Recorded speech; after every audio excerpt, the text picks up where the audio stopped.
key issues facing the energy sector in the coming years will be about consumer choice, consumers choosing to participate in the energy networks in the energy industry in different ways than they have in the past, and how we respond to that to ensure that consumers get the best outcomes that deliver the energy that they need safely, reliably, but also more cost effectively than we have been able to achieve in the past.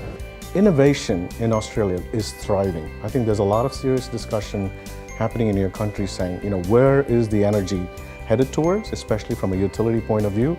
And there's even discussion around the service of water and gas as well, is what I got out of this conference.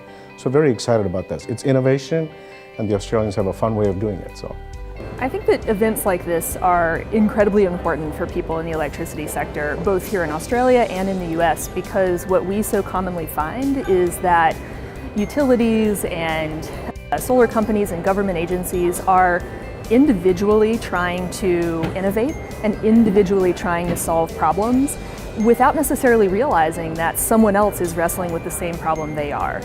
Australia is blessed with abundant solar and also natural gas resources.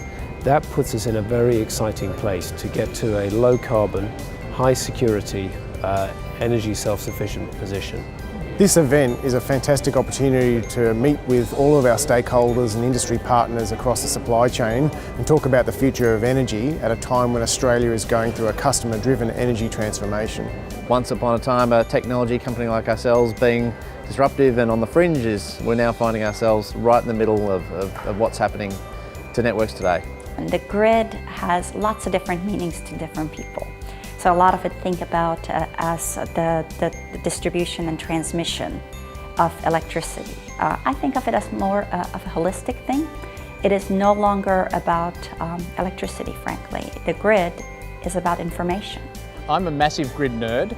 I love the grid. I enjoy that it's so complicated and it's trying to solve a very, very difficult problem that basically underpins civilization. So that's what the grid's about. It's about providing that cost-effective energy future that's green, reliable and secure. I'm optimistic that Australians will find a way to navigate this transition and come up with ideas that hopefully the rest of the world can emulate.